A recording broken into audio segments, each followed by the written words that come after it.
రాజకీయాల్లోకి రాకముందు మీరు ఏం చేసేవారు? రాజకీయాల్లోకి రాకముందు నేను రైతు కుటుంబంలోంచి వచ్చాము. నేను ఏదైతే భీమవరంలో డిగ్రీ చదువుకున్న తర్వాత ఆంధ్ర యూనివర్సిటీలో ఎంఏ ఎంఫిల్ పిహెచ్డి చేసాం. అక్కడ కూడా విద్యార్థి రాజకీయాల్లో యాక్టివ్ ఉండేటువంటి వాడిని. తర్వాత ఏదైతే లెక్చరర్గా ఇక్కడ వైన్ కాలేజీలో ఒక 10 years పనిచేసాము. తర్వాత ఏదైతే ఆగర్తపల్లి మా విలేజ్లోనే అక్కడే వ్యవసాయమే మేజర్గా అటు అగ్రికల్చర్ అండ్ ఆక్వా రెండు చూసుకుంటూ చేసేవాళ్ళం. కాకపోతే ఫస్ట్ నుంచి చిన్నప్పటి నుంచి కూడా నాకు పాలిటిక్స్ అంటే ఇంట్రెస్ట్ మొదలని అది లోపల అట్లా ఉండడం వల్ల ఖచ్చితంగా ఎప్పటికప్పుడు మన అసెంబ్లీకి అడుగు పెట్టాలనేటువంటి కోరిక బలంగా మనలో ఉండడం వల్ల ఏదైతే ఆ యొక్క ఈ వృత్తులన్నీ చేసుకుంటూ రాజకీయాల్లోకి అడుగుపెట్టినటువంటి పరిస్థితి. అది కూడా ఒక ఇంట్రెస్ట్ ఫస్ట్ నుంచి కూడా. అంబేద్కర్ అంటే నాకు బాగా ఇంట్రెస్ట్. ఒక సమాజ స్థాపన డాక్టర్ బిఆర్ అంబేద్కర్, ఒక ప్రపంచ సేవా మాతృమూర్తి మదర్ తెరీసా, వీళ్ళిద్దరు స్ఫూర్తి. అందుకే నేను రాజకీయాలు రాకముందు కూడా నేను ధర్మారావు ఫౌండేషన్ ఫాదర్ పేరు మీద పెట్టి కొంత సర్వీస్ యాక్టివిటీస్ కూడా చేసుకుంటూ ఉండేవాడిని. కాకపోతే మనకున్నే పరిధిలో 10 మందికి చేయగలుగుతూ ఉన్నాం. అదే కొంచెం పాలిటిక్స్లోకి వస్తే ఇంకా ఎక్కువ మందికి చేయడానికి అవకాశం ఉంటుంది కదనే ఉద్దేశంతో ఈ రాజకీయాల్లోకి రావడం జరిగింది. ప్రజలకు ఒక నాయకుడు ఇంతలాగా కనెక్ట్ అవ్వచ్చు అని ప్రపంచానికి తెలియపరిచారు. అది దానికి ప్రేరణ స్ఫూర్తి ఓన్లీ అంబేద్కర్. ఎస్, అంటే చిన్నప్పటి నుంచి నేను పెరిగినటువంటి వాతావరణం. ఎందుకంటే నేను సపోజ్ చిన్నప్పుడు నేను చెప్పాను వ్యవసాయం చేసుకునేవాళ్ళం. ఇప్పుడు మా తండ్రితో పాటు నేను పొలంకి వెళ్ళేవాళ్ళం. పొలంకి వెళ్ళి మందు బస్తాలు పట్టుకుని వెళ్ళాలి.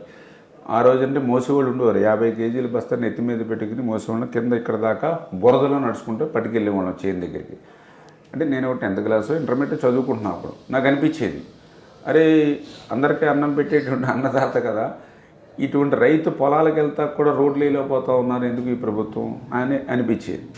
సపోజ్ నేను ఇలాగా కాలేజీకి వెళ్తున్నప్పుడు ఇప్పుడు ఒక సైకిల్ మీద మోటార్ సైకిల్ మీద వెళ్తున్నప్పుడు పక్కన డ్రైన్ వేసి వదిలేసావు, అది పూర్తి చేయకుండా. ఇప్పుడు ఎవరో ప్రమాదవశాత్తు చనిపోతే అరే ఏమైపోయారు ఇక్కడ ఎమ్మెల్యే ఎందుకు ఈ మాత్రం కూడా ఎందుకు దీన్ని సరి చేయలేకపోతూ ఉన్నాడు అని ఇట్లాగా. అంటే మనం జీవన విధానంలో ఏవైతే మన సమస్యల్ని ఏదైతే ప్రాక్టికల్గా నేనే ఎదుర్కొన్నానో అవి రేపొద్దున ఎందుకు ఈ యొక్క ప్రజాప్రతినిధులు ఓట్లేసి గెలిపిస్తే ఎందుకు వీటి పరిష్కారం చూపలేకపోతూ ఉన్నారో అని అనిపించేదో. మరి ఈరోజు నేను అధికారంలోకి వచ్చాను, నేను ప్రజాప్రతినిధిగా ఉన్నాను. అంచేత ఏదైతే ఈ యొక్క 40-50 సంవత్సరాల్లో నాకున్నటువంటి ఆ సమస్యల మీద వాటి పరిష్కారం మీద ఏదైతే అవగాహన ఉందో దాన్ని ప్రజాప్రతినిధిగా చేయాలనేటువంటి తపన ఏదైతే ఉందో దాన్ని వేళ ప్రజలకి నాకు బాగా దగ్గరగా. ఎందుకంటే నేను చూసేవాడిని చిన్నప్పుడు గ్రామంలో పురుటి నొప్పులు పడుతూ ఉండేవారు. పాపం ఈ సరైన టైంకి వైద్యం అందకపోతే ఆ తల్లి చనిపోతే ఆ బాధ చూశాను నేను. ఏది ఆ బిడ్డ అతను 100 years బతుకుతాడు. ఆ బిడ్డ తల్లి లేని బిడ్డగానే బతుకుతున్నాడు కదా అతను. ఒక్కొక్కసారి ప్రమాదం వైద్యం అందకపోతే బిడ్డ చనిపోతే పాపం 9 మాసాలు మోసిన తల్లి కదా ఆమె. మరి ఆమెకి ఎంత పుత్ర శోకం ఉంటుంది మళ్ళీ రేపు.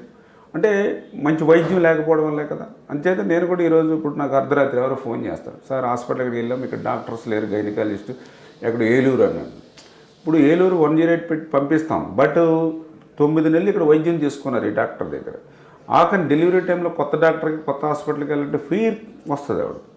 అంటే ఇట్లాగా అంటే మన గ్రౌండ్ లెవెల్లో ఏదైతే నేను అబ్జర్వేషన్స్ ఏవైతే చేశామో అవన్నీ ఆ బాధలో కష్టాలు లేకుండా చేయాలనేటువంటి ఆలోచన.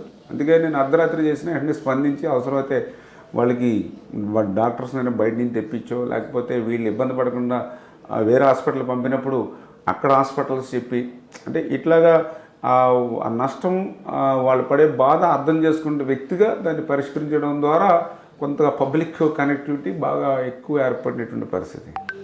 జగన్ ఈ 5 సంవత్సరాల పాలన ఒక్క ముక్కలో వివరిస్తారా?